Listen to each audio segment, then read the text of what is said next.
Saludamos a Iván Márquez. El tema, hemos dicho desde hace varios días, debería ser la noticia más importante en Colombia. El proceso de dejación de armas por parte de las FARC, que cumplen los protocolos y los acuerdos firmados de paz, por la paz de Colombia, entre las FARC y el gobierno nacional. Sin embargo, pues tantos temas que rebotan en los medios han eclipsado un poco esta noticia. Observar, como contábamos ayer en ese magnífico reportaje fotográfico del New York Times, la transformación que está viviendo Colombia por cuenta, por ejemplo, de miles de guerrilleros llegando a las zonas especiales, a las zonas veredales, y ahora, para concluir el 1 de junio, la entrega del 30% de sus armas, y luego en el día 150 la totalidad. Nos atiende Iván Márquez a esta hora en la W. Señor Márquez, buenos días. Buenos días. Señor Márquez, ¿cómo va el proceso? Porque hay alguna confusión con el tema de la dejación de armas. ¿Nos puede explicar, ya que lo que hemos entendido es que primero hay que hacer un inventario? ¿Ese es el protocolo? Sí, el proceso de dejación gradual de armas por parte de las FARC ha iniciado ya. Como usted entiende, este es un asunto que compete exclusivamente a las FARC y a Naciones Unidas. En este aspecto no interviene para nada el gobierno de Colombia. Entonces, estamos pendientes de desarrollar, junto con el señor Jean Arnaud, que es el representante de Naciones Unidas para el proceso de paz, pendiente de realizar una planeación de cómo vamos a llegar al momento que usted señala como el depósito del 30% de las armas. Es un proceso el que iniciamos y que empieza precisamente con el listado de las armas que existen en cada una de las zonas y puntos transitorios de normalización, 26 en total, distribuidos por todo el país. Entonces vamos a hacer el registro entre FARC y Naciones Unidas de esas armas que existen actualmente en poder de los guerrilleros y de algunos milicianos en estos lugares. El segundo procedimiento es el de planificar la eliminación del material de guerra inestable. Esto quiere decir la detonación de los explosivos. Proceso que ya iniciamos el año pasado. En las sabanas del Yarí fueron destruidas cerca de 2 toneladas de explosivo, que es considerado como la artillería de la guerrilla.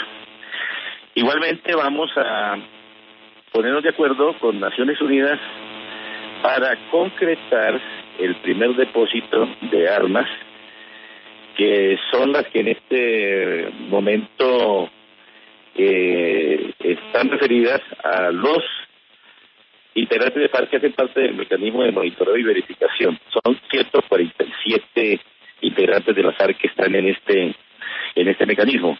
Entonces haremos el primer depósito de estas 147 armas próximamente. Luego vamos a estudiar un poco la situación relacionada con las caletas de armas que existían en las armas de los diferentes guerrilleros. Ahí seguramente deben existir algunas armas guardadas y que deben ser trasladadas entonces a la zona y prácticamente depositadas también en manos de las Naciones Unidas. Eso es lo que tenemos por ahora en mente. Señor Márquez, para mí lo más importante es que estamos en paz con ustedes. Es decir, que el país puede estar tranquilo de que las FARC están en esas zonas y que la paz se está cumpliendo, que no hay ningún hecho que haya alterado los acuerdos. Me imagino que algunos hechos aislados con los disidentes pues le preocupan a la gente. Lo que sigue ahora es la implementación, que incluye por supuesto el compromiso de dejar las armas. Este compromiso pues es un compromiso difícil, no es fácil, son 52 años de conflicto y pues muchísimas personas que se han tenido que acercar a esas zonas veredales.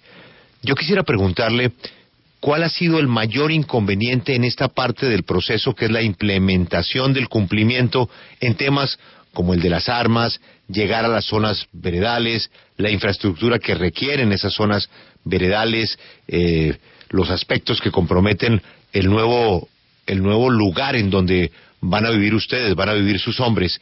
Quisiera preguntarle, señor Márquez, para usted, ¿cuál ha sido la mayor dificultad para que esto camine como tiene que caminar?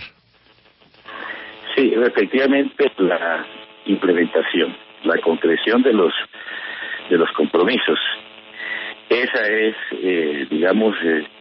eso constituye el principal obstáculo a un desarrollo dinámico de los acontecimientos. Nosotros esperamos en este instante algo que hemos denominado seguridad jurídica, que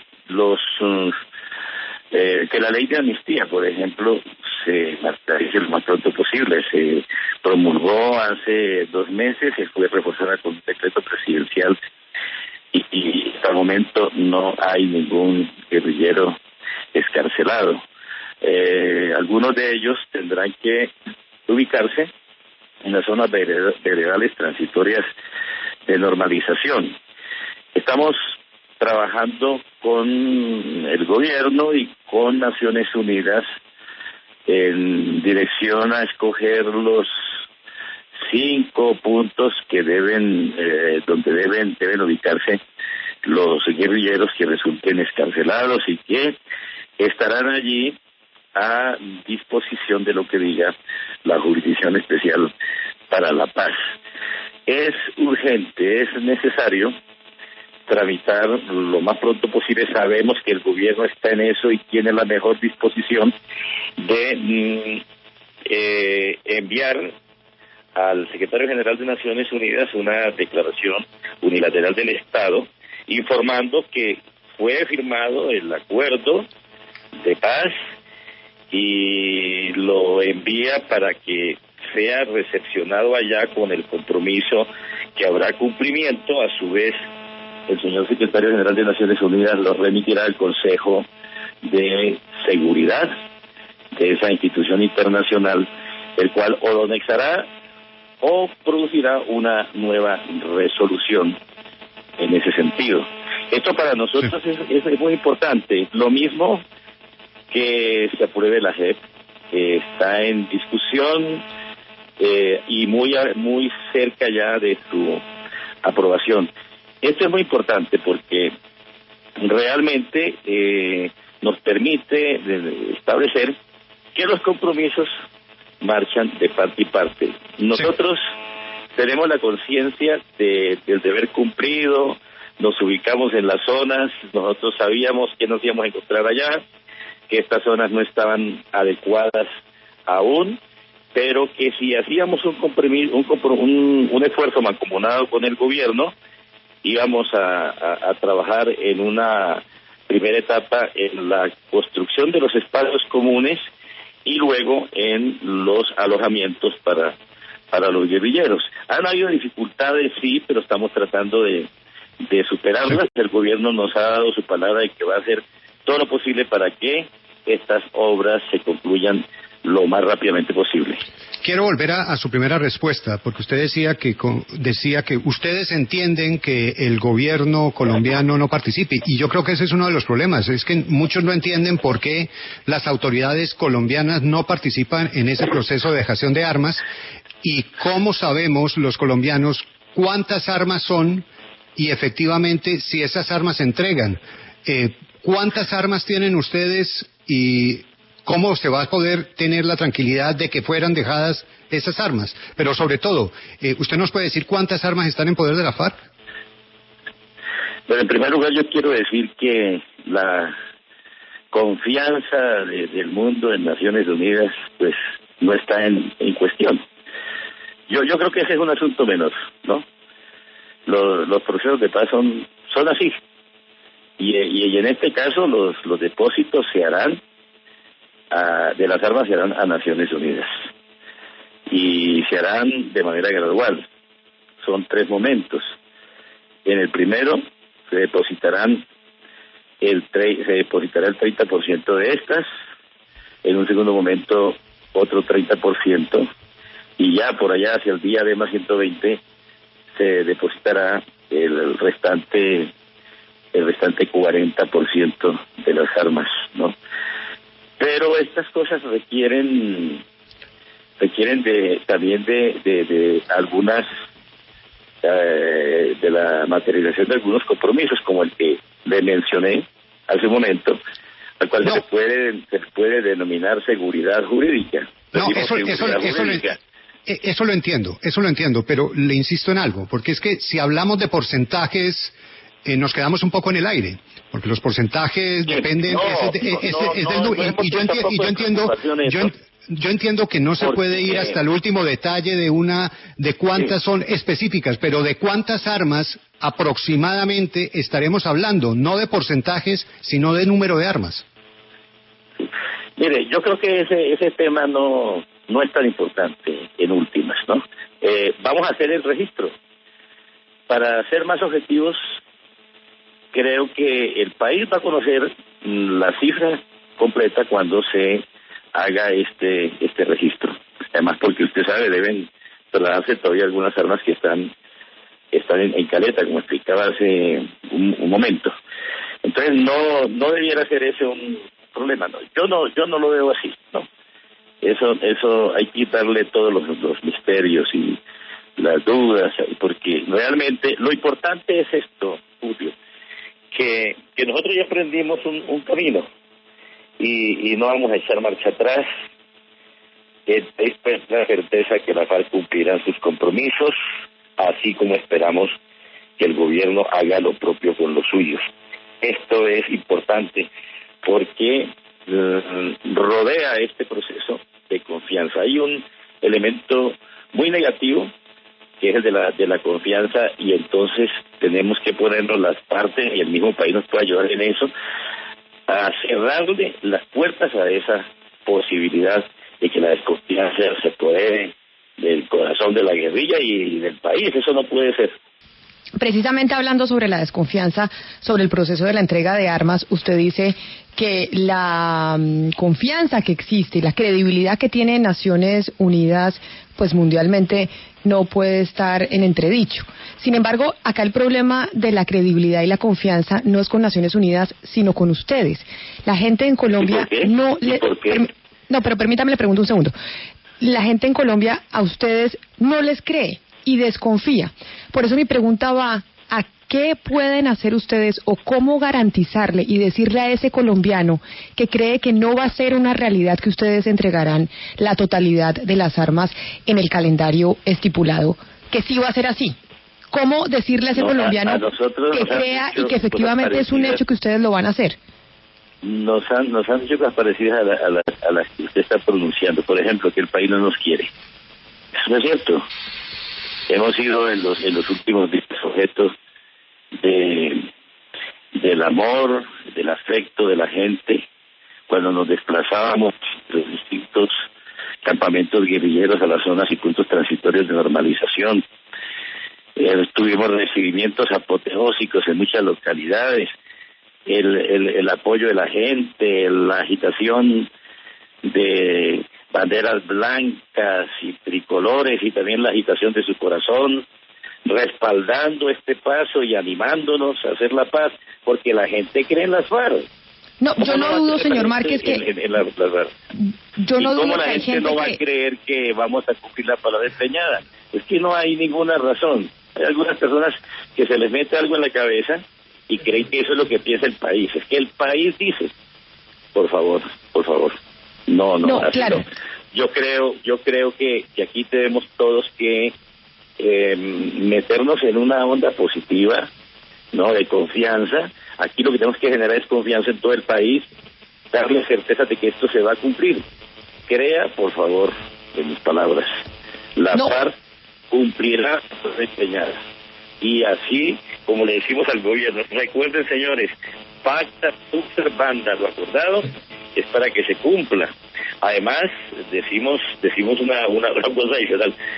Por favor, no vayan a cambiar ustedes ahora en el trámite que se sigue legislativo de los proyectos normativos, no van a cambiar la letra de los acuerdos cuando los traen a norma, a ley o a decreto. Eso es algo elemental y es algo de sentido común, razonable, y creo que todo el mundo lo entiende así. Yo no desconozco ni estoy desconociendo, señor Márquez, que ustedes tengan un apoyo en algún sector del país. Eso es indudable, pero ustedes tampoco pueden dejar de reconocer que hay un sector de Colombia bastante importante que no confía en lo que ustedes han dicho. Y por eso le insisto, ya sé que usted dice, confíen en nosotros, crean en que sí vamos a cumplir el proceso de la dejación de las armas. Y nos comprometimos y lo vamos a hacer. Pero frente a esas palabras tan contundentes que usted acaba de pronunciar, hay un sector importantísimo que no ve ni cree que eso vaya a ser una realidad. ¿Qué quieren y van a hacer ustedes para cambiar esa percepción de ese sector del país que piensa que no será una realidad que ustedes dejarán las armas efectivamente en el cronograma planteado? Nosotros no podemos nada diferente a lo que estamos haciendo. Es que estamos hablando con el corazón en la mano, estamos hablando con sinceridad. Yo creo que hay muchos Santo Tomás por ahí que quieren primero meter el dedo en la llaga para cerciorarse. Pero es que lo que tiene que es hacer algo muy sencillo, abrir los ojos. Colombia vive una nueva realidad. Es eso, nada más. Sentido común, siempre nosotros lo reclamábamos en las conversaciones de paz y ahora frente a estas posiciones también. Aquí lo que debe ocurrir es la unidad de todos los colombianos.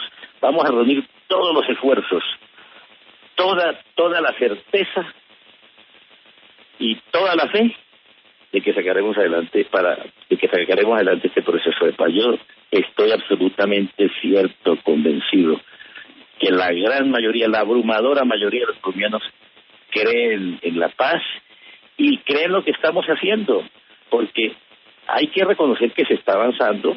Por ejemplo, los desarrollos normativos ahí van poco a poco, pero las cosas se van materializando.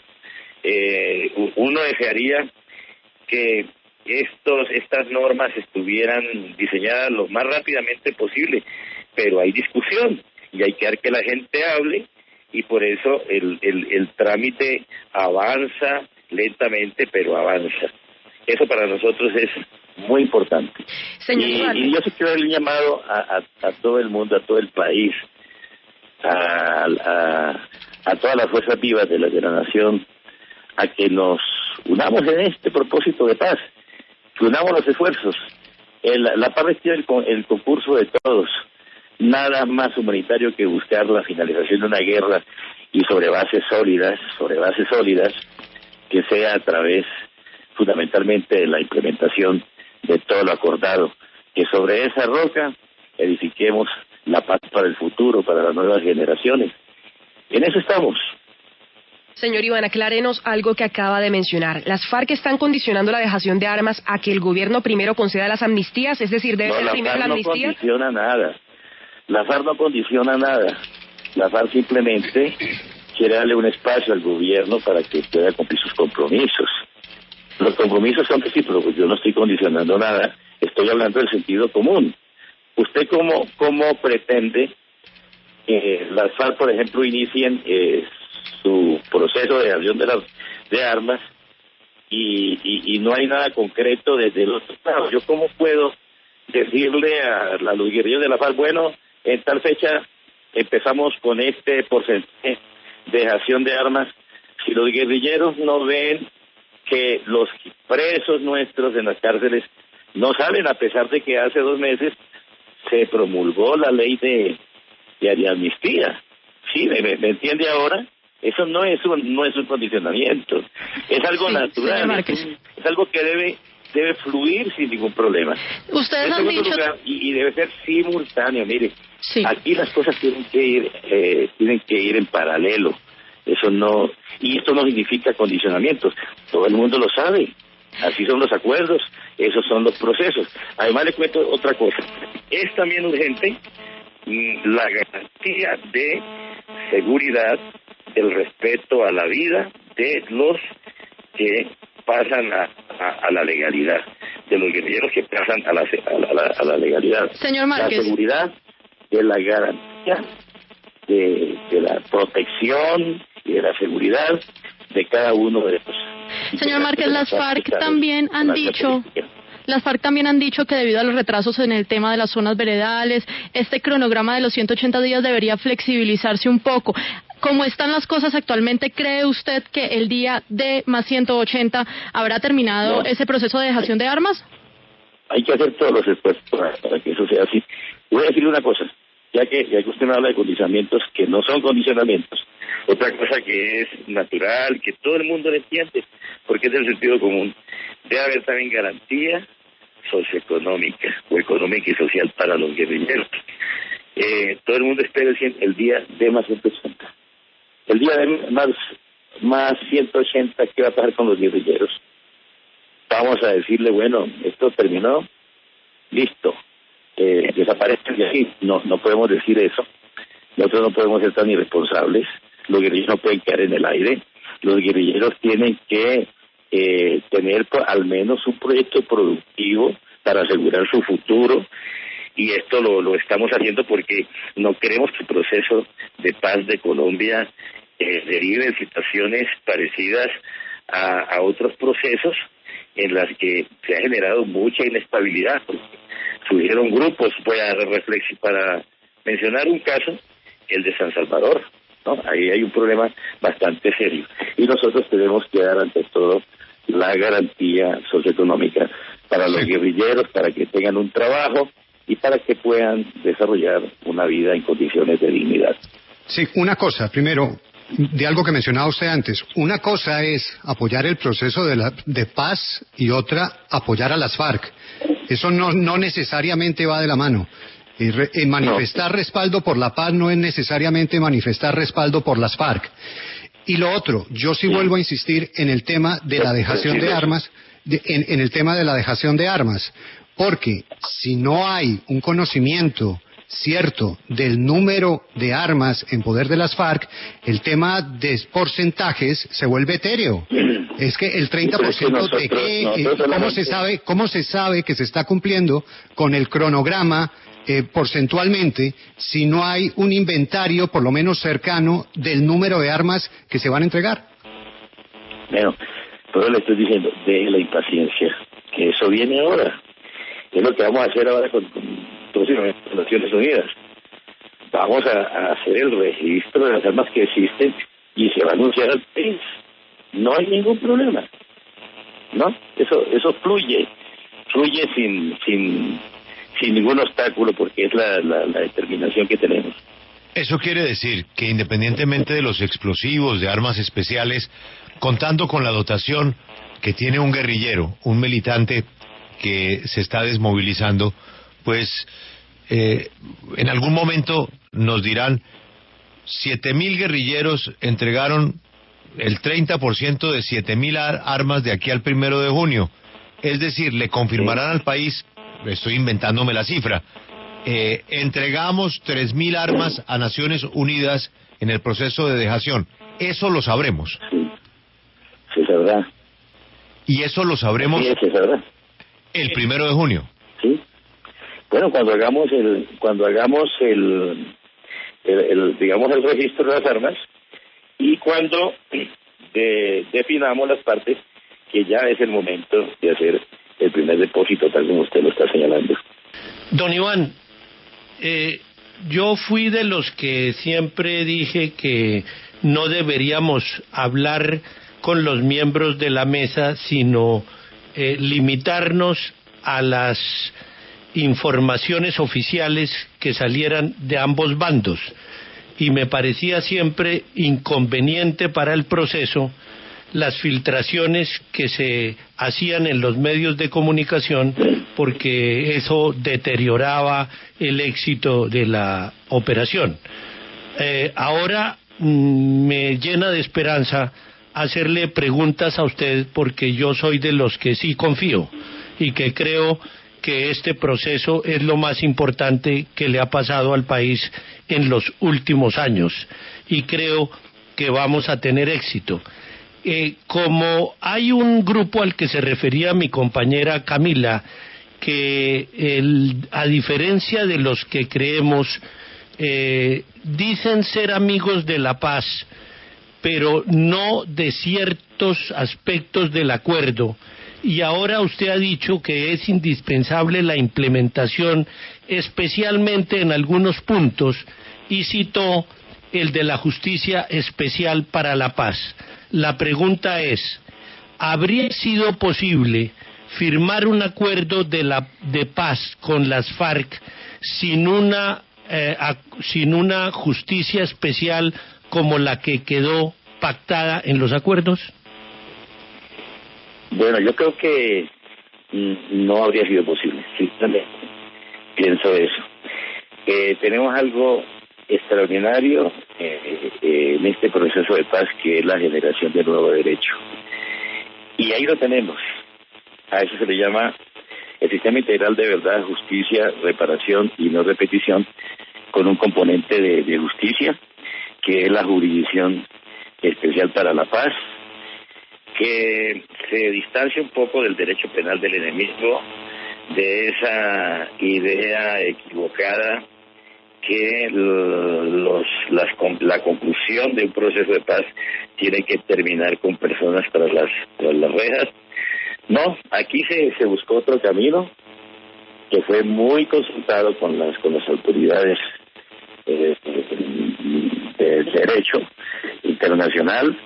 Por ejemplo, nosotros tuvimos dos conversaciones con el fiscal de la Corte Penal Internacional, Moreno Campo, y le decíamos, mire, la persecución jurídica necesariamente tiene que terminar con las personas tras las rejas. Después de insistirle en la pregunta, respondió definitivamente no. Entonces ahora tenemos una jurisdicción especial que tiene un pilar importante y muy fuerte, y que sostiene todo ese andamiaje, que es la verdad. Hay que ofrecer, es una exigencia de la jurisdicción de la paz, la verdad detallada, la verdad exhaustiva, y hacer reconocimiento de responsabilidades, para lo cual debemos prepararnos todos. Quiero decir una cosa: la Jurisdicción Especial para la Paz no es una jurisdicción para los guerrilleros, es para todos los involucrados en el conflicto, para los uniformados y los no uniformados, para los que profirieron órdenes, para los autores que están detrás del autor, para los que financiaron la guerra, para los empresarios, para algunos ganaderos, para los terratenientes, para algunas empresas que financiaron grupos paramilitares, para los guerrilleros, para los policías, para los militares, para todos, incluso para aquellos que de posiciones de privilegio, de la dirección de medios, asusaron a la violencia en lugar de asusar más bien a la concordia, y que produjo toda esta calamidad, toda esta victimización que se pudo de verdad haber evitado. Bueno, al menos tenemos ahora un acuerdo de paz que nos va a permitir transitar esos caminos. Entonces, algunos también dicen que, entonces me explico, o reitero mejor, esta jurisdicción es para todos los involucrados en el conflicto. Aquí en Colombia nadie puede decir que no está involucrado, como decía o como dicen las escrituras: aquel que esté sin pecado que lance la primera piedra. Ahí tienen que responder también los partidos políticos. Para eso es el trabajo de la Comisión Histórica del Conflicto y sus víctimas. Ahí hay unos relatos, hay que mirarlos bien. Ahí aparece bien cómo empezó esto, quiénes son los responsables. Eso es importante. Y también se presentan como algunas vías alternativas para solucionar la situación y salir de este estado que no nos de confrontación que no nos ha permitido a los colombianos salir adelante, vivir con sosiego, vivir con tranquilidad.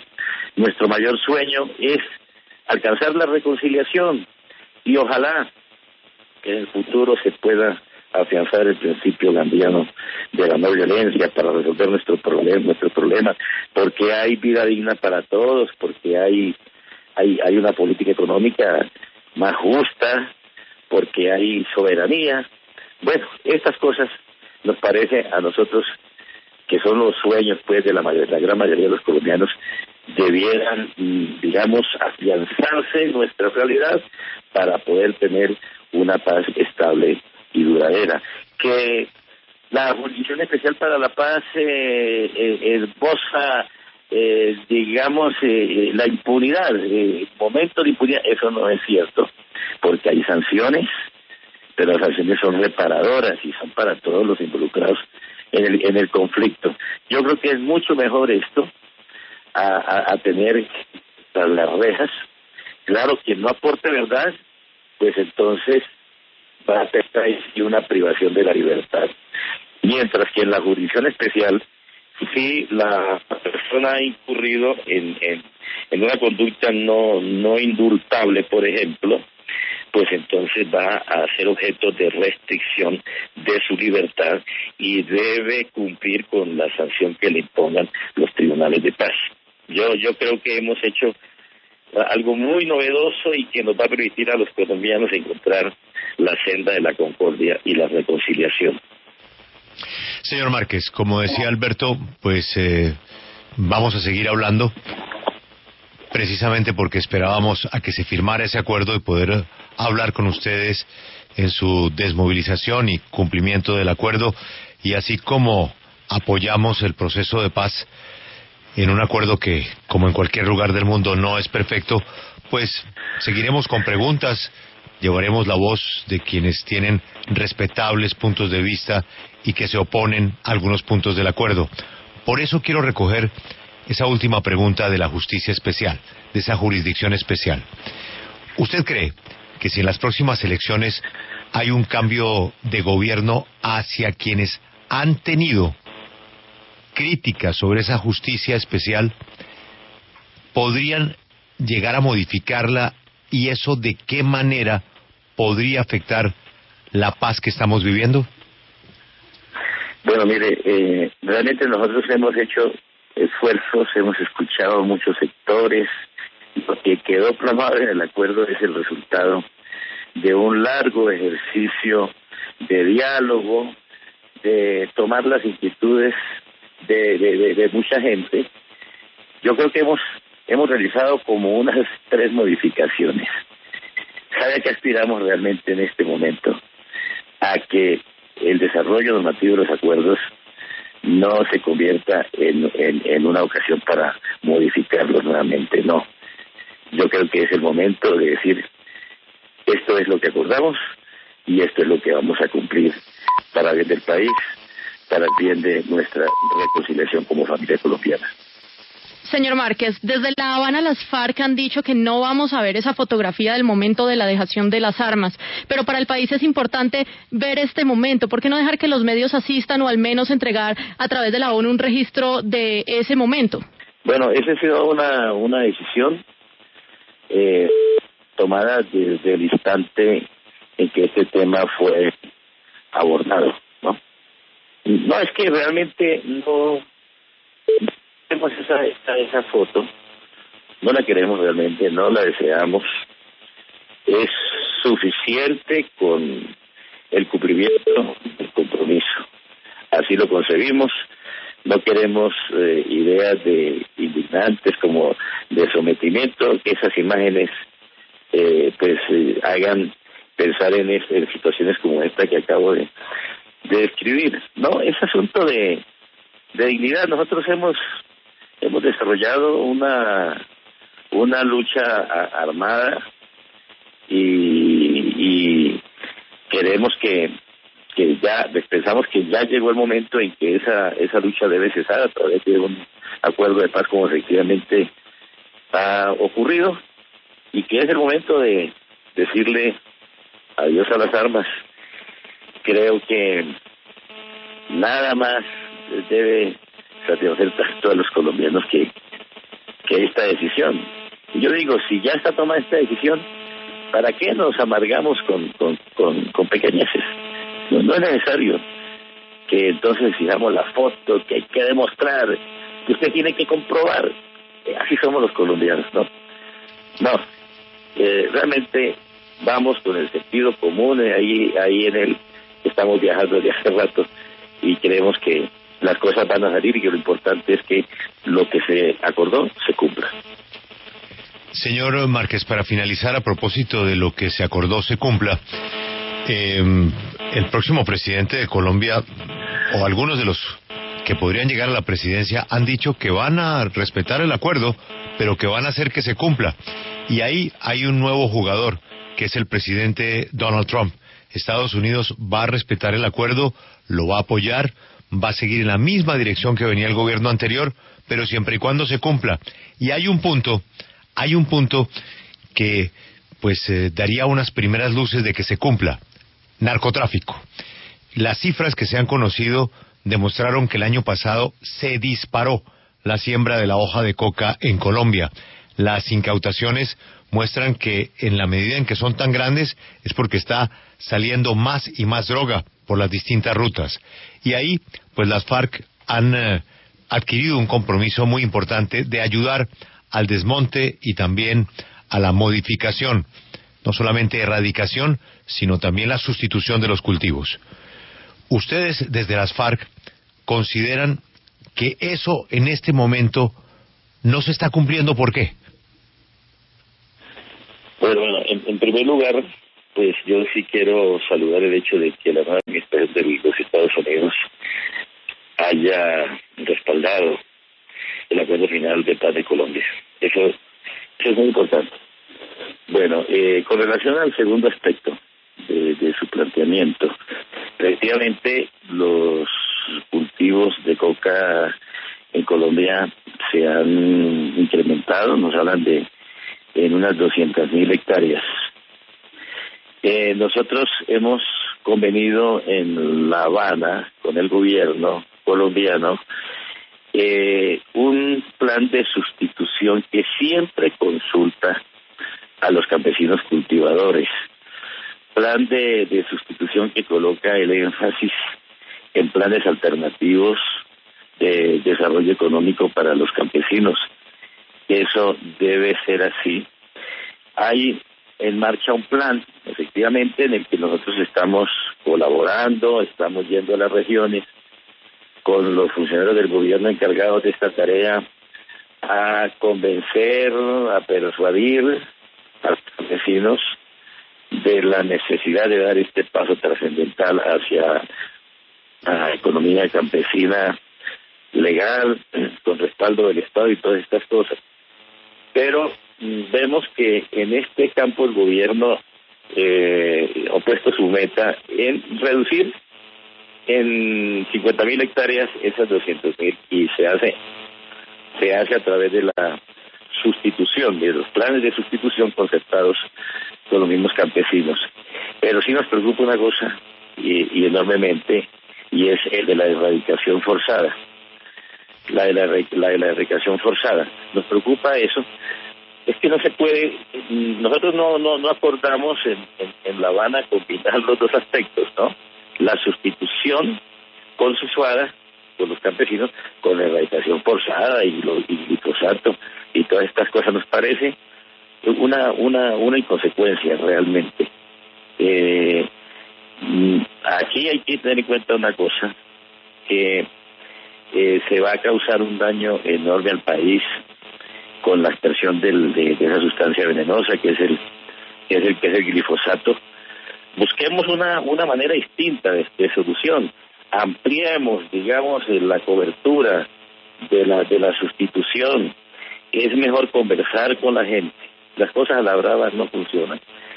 Por eso la guerra contra la droga fracasó, ¿no? Y además porque es que tampoco es justo que el énfasis de la persecución se concentre únicamente contra el eslabón más débil de la cadena, que son los campesinos cultivadores y los consumidores, mientras que los que se han convertido en el verdadero motor del narcotráfico, los banqueros corruptos, los que lavan y blanquean los dineros de la mafia, a eso no les pasa nada y pasan de agache. Y entonces se vienen con todo contra los pobres campesinos, hasta el ESMAD se los están metiendo, por Dios, hasta el ESMAD, a los campesinos, que han salido muchos de ellos estropeados, otros muertos. Esta realmente no puede ser la solución. La solución represiva está condenada al fracaso. Así nos demoremos un poquito más, hablemos con la gente y presentémosles alternativas de vida, con la certeza de que este problema socioeconómico que es entre los cultivos de uso ilícito puede quedar atrás si realmente se conviene con los campesinos una política distinta. Siempre que vemos este problema nos ponemos a pensar noche y día en una solución. Que no sea la de la aspersión forzada, violenta, la de la erradicación forzada o violenta. No, esa no es la solución, La historia nos ha enseñado muy claramente esa lección y tenemos que aprender. No se va a solucionar nada por la vía. Pero sí habría un principio de solución con el cumplimiento de un compromiso, que es el de entregar la información que tienen ustedes de las rutas, de los puntos que ustedes controlaban en los ríos, en las trochas, de ese contacto con el despachador final. Esa información, ¿por qué no la han entregado a las autoridades y por qué no han condenado a los disidentes que se quedaron con las franquicias? ¿Y dónde salió eso? ¿Dónde dice eso? Es un invento. En los acuerdos yo estuve en la construcción de esos acuerdos y ahí no se habla de eso. O sea, las FARC no tienen no tienen el compromiso de ayudar a desmontar el negocio del narcotráfico. Eso le corresponde a las autoridades. Yo estoy diciendo que es un problema socioeconómico que tiene que ver con la situación de los campesinos. Independientemente de la situación de los campesinos, las FARC no se comprometieron con el gobierno a colaborar en el desmonte del narcotráfico. En la sustitución de los cultivos de uso ilícito. O sea que el tema de rutas, entonces, esas franquicias quedan en manos de la disidencia. ¿Quiere que le entreguemos si nosotros no estamos metidos en eso, señor? Por favor, sea sensato. ¿Cómo diablos me va a usted decir eso? ¿Qué ruta le puedo entregar a usted? ¿Acaso nosotros somos unos mafiosos narcotraficantes que hemos bombardeado a los Estados Unidos con cocaína? Que persigan a los que han hecho eso, no a la guerrilla, que la guerrilla es otra cosa. Pero, señor Márquez, entonces usted lo que me está diciendo es que las FARC jamás participaron en el negocio del narcotráfico. Mire, las FARC hicieron cosas en función de la rebelión, se financiaron en función de la rebelión. Y lo hemos explicado claramente, sí, no tenemos claro impuestos, pero hasta ahí va el asunto, señor, hasta ahí. ¿Cómo me hace usted decir cosas que no son, no? Por eso le pregunto, y en esa financiación de la rebelión, pues está el narcotráfico. Esa manera como usted... No, está la impuestación, señor. La impuestación. La impuestación. Sí, no mezclemos las cosas, no las enredemos. No le hagamos mal al país, hombre, metiéndole cosas que no son así. Digamos las cosas como son, ¿no? Pero no de esa manera. Pero, ¿acaso la impuestación, es decir, esos peajes a los que trafican? Las impuestaciones las hace hasta el Estado también, hombre, ¿no? Sí, pero el desmonte de esa impuestación tiene una información que le podría servir a las autoridades. Se desmontó la impuestación. Eso es cierto, nosotros hemos cumplido. Y ahora estamos yendo a las comunidades con el gobierno,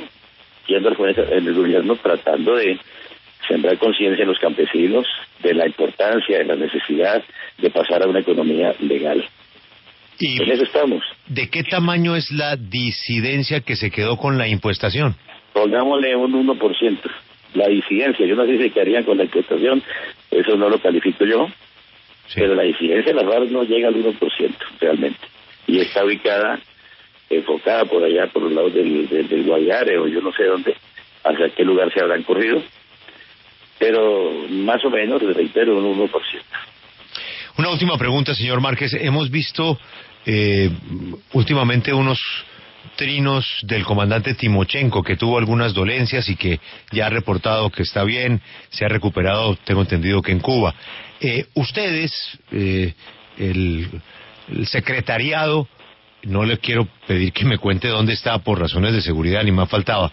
¿El secretariado está viviendo o está cerca de las zonas veredales o tienen una zona especial? Le repito, no me dé la información de dónde está usted en este momento, sino qué pasa con el secretariado, dónde funciona el antiguo secretariado. Bueno, ahora estamos funcionando apoyados en la tecnología, ¿no? En el internet, en la nube, estamos en permanente contacto, ¿no? Algunos permanecemos en Bogotá, otros están en las distintas zonas. Yo no tengo ningún problema en decirle en qué zonas veredales están. No, estamos allá cumpliendo el compromiso.